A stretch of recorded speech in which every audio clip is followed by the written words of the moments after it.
Alan Winston with my producer Rebecca McKean. And for the 5 days of the Nevada Desert Experience's 2025 Sacred Peace Walk, a group of people will walk, carrying signs, beating drums, singing, praying, along a desert highway on Western Shoshone land next to the most bombed place on earth. They've been doing this for decades. We're going to follow along with them and ask them why. No, but he was an arrogant, the picture of him and Ernesto Cardinal. Oh, yeah. I can't get that out of my head. Ernesto Cardinal was a priest who worked with Sandinistas, and he was kicked out of the priesthood. Francis reinstated him just before he died. Mm-hmm. But Cardinal greets him because he's part of the government. Pope John Paul comes to Nicaragua, and at the airport in Managua, he gets down on one knee to kiss the Pope's ring, which was what people did then. And John Paul is pointing his finger down at the man so much greater than himself. And it just brought such shame on him. But his theology of the body, I've read some of it. It's the idea that somebody older than 12 years old came up with that is really amazing. It's about human sexuality, and it's so it's so that's stupid. What the church is still teaching, but people love it, and it's so adolescent. Monday, April 14th, first day of the walk in the desert. 14 miles from Highway 157, milepost 92, to Lee Canyon Road on Highway 156, milepost 106.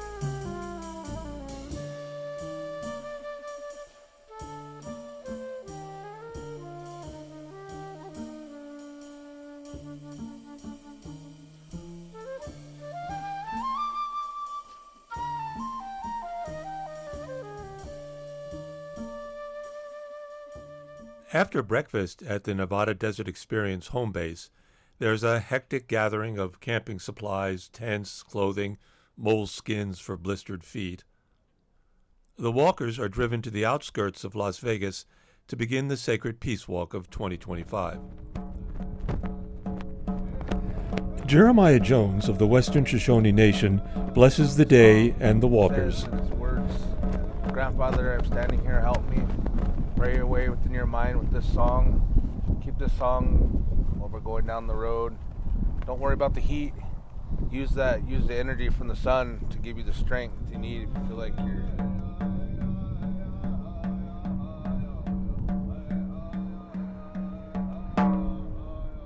It's the first day of walking in the desert, and I wanted to ask the walkers as they moved along Highway 95 3 questions. How are you feeling? What scares you right now? And can you say in one word why you're walking? What's your name? Where are you from? Chris Penny from Walla Walla, Washington. Yeah, I'm feeling really good, really good. The administration for peace and... Amaya Rodriguez from Watsonville, California. I'm feeling a little sore. I'm afraid of Homeland Security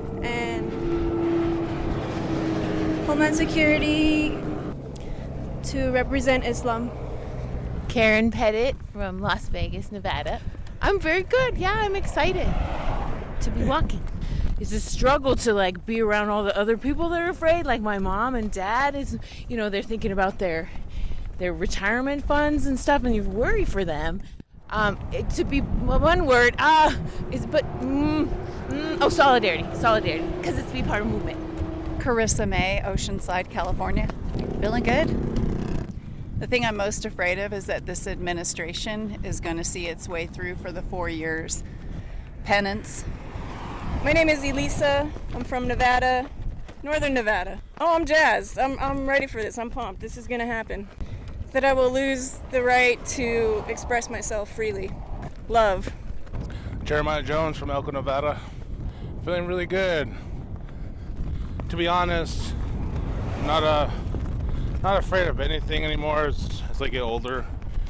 I just all I want to do is live the best I can with what I got, and then pass away peacefully when the time comes. Just gratitude. Thank you. Thank you, Jeremiah. John Abaddon, Albany, New York. Oh, well, it's the second day and I'm feeling good. The abysmal ignorance of about half the population. Love. Yeah, George Killingsworth from Berkeley. Pretty good, yeah, for my 90th year. It's too much to ask for maybe, but the end of the nuclear threat. CJ from Berkeley. Good first day.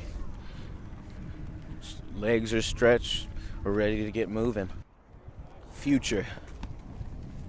And one more question. What right now, what are you afraid of living in this country?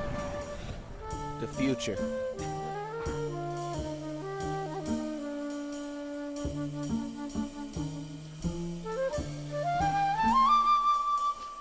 Later that morning, we caught up with Kim Nuzzo, a married ordained Catholic priest of the Good Shepherd Companions.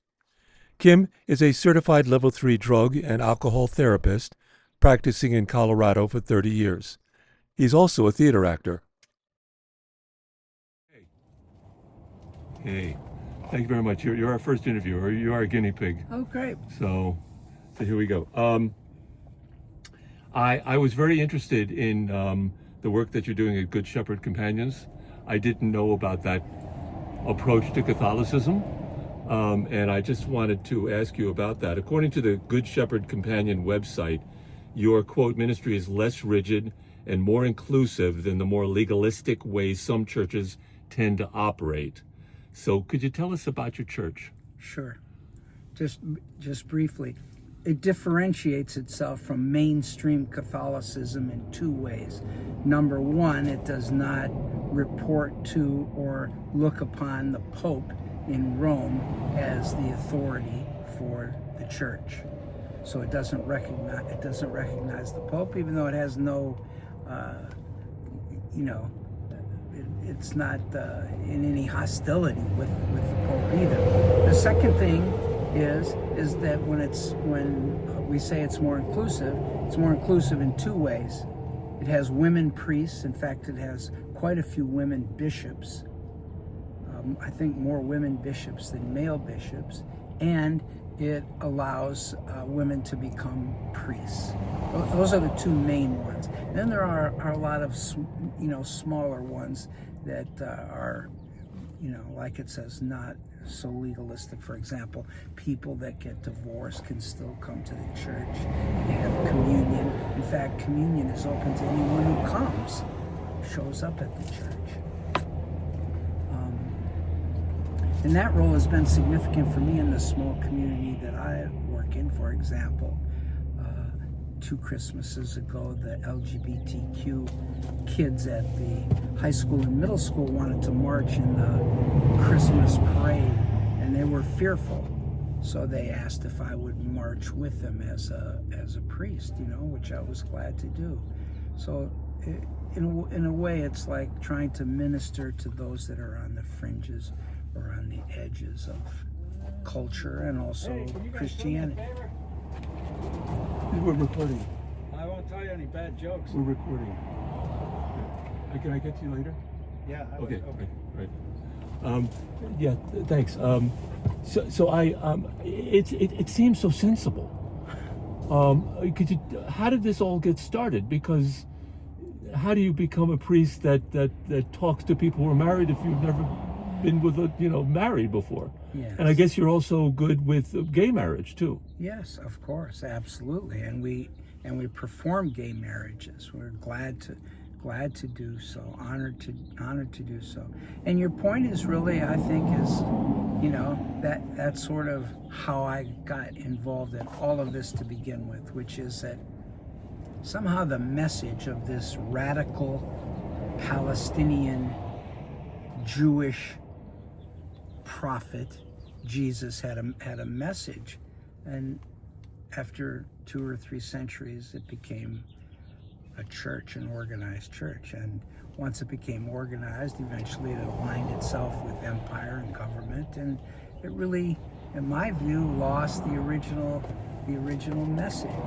I mean, did Jesus have anything to do with celibacy? I mean, was that part of the message? No, his disciples most of them were married and had families. Yeah, absolutely. Yeah.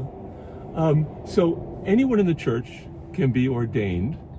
So it seems like the Catholic Church has a certain kind of maleness to it. Yes. A pope and all. Your church seems not male-centered. No, it's not. It's not, because that's one of the things that's been missing. Not just missing in that allowing women to be priests, but to have the feminine influence within the Christian community, which has always been there.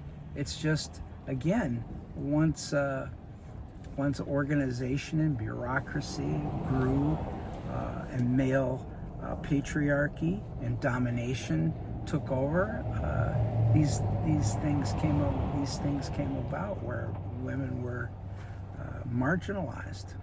Yeah. Do you have a leader like a pope? No, we do not.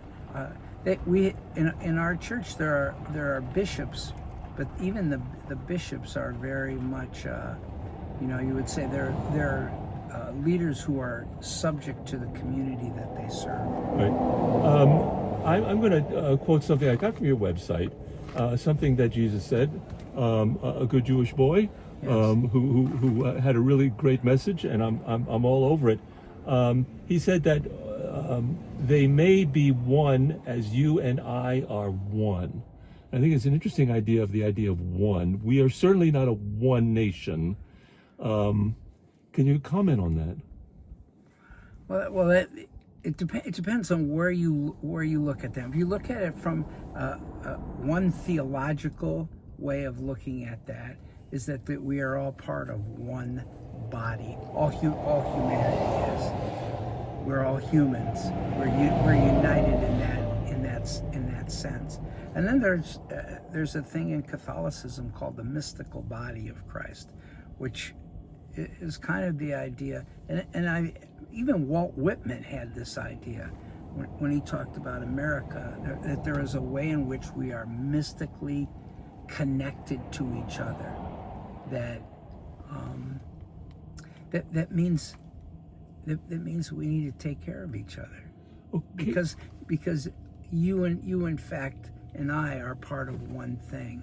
And so to be harmful to you is to be harmful to myself and to be harmful to the whole body. I get that.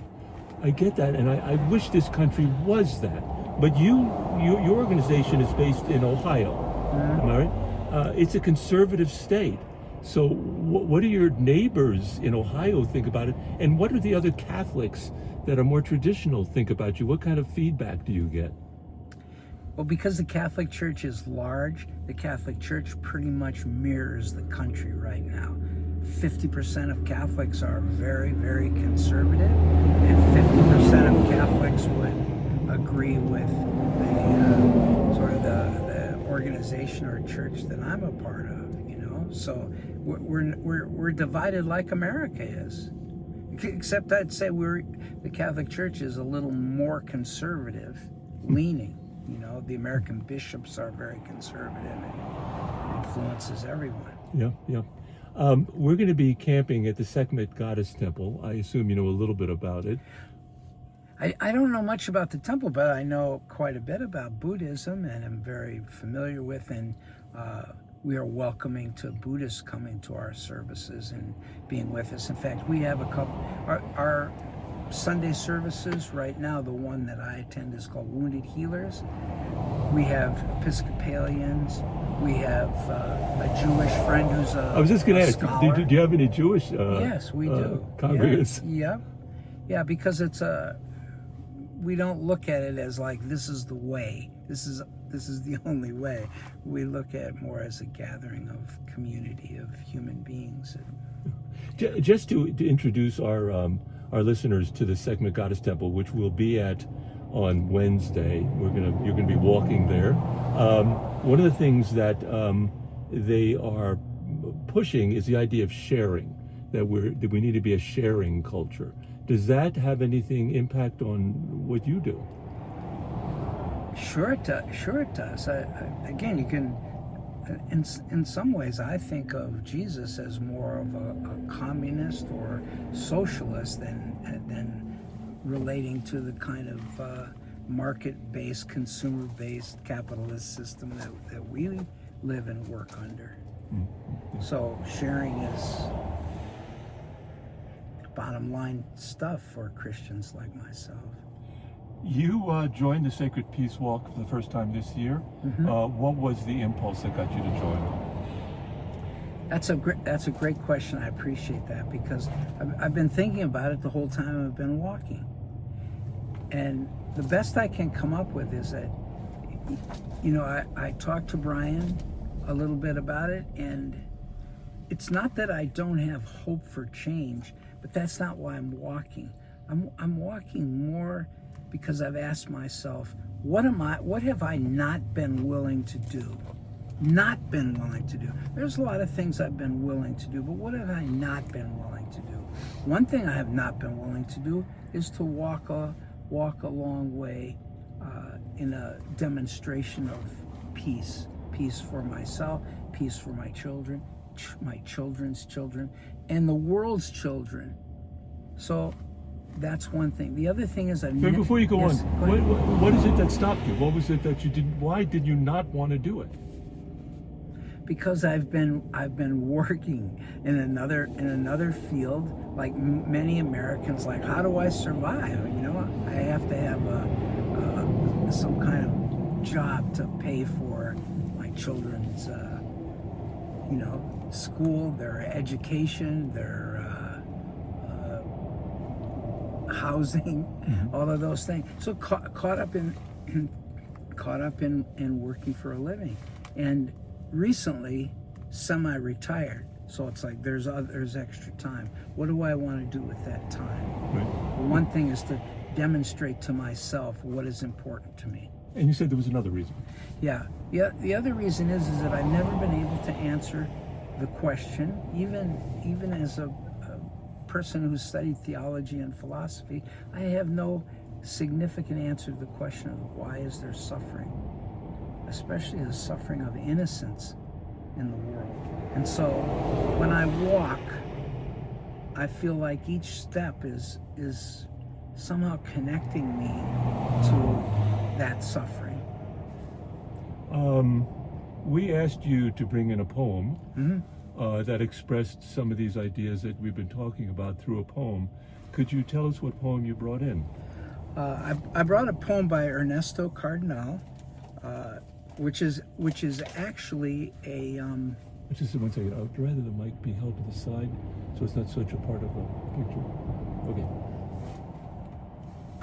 Which is actually his paraphrase of something from the Old Testament, Psalm 5. So it's his paraphrase of Psalm 5. Give ear to my words, O Lord. Hearken unto my mourning. Pay heed to my protest, for you are not a God friendly to dictators.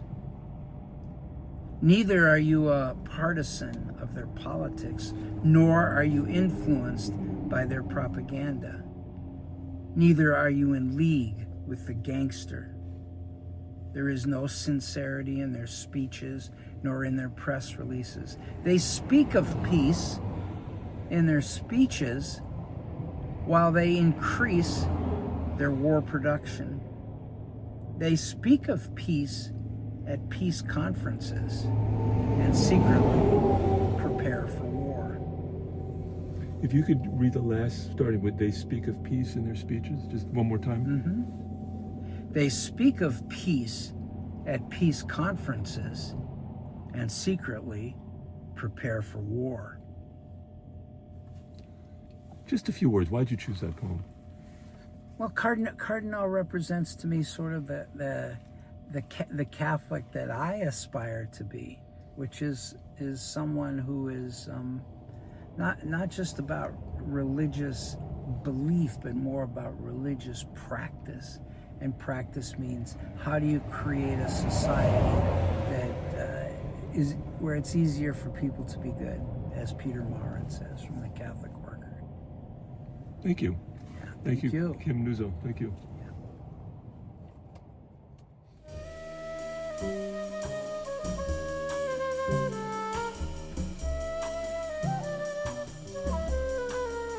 After our conversation, Kim Nuzzo rejoined the walk on their final mile to a well-deserved lunch break. Why We Walk is a production of BCR Podcast and the Nevada Desert Experience. Music for this episode was Lou Tabakin's performance and composition, Garden at Lifetime.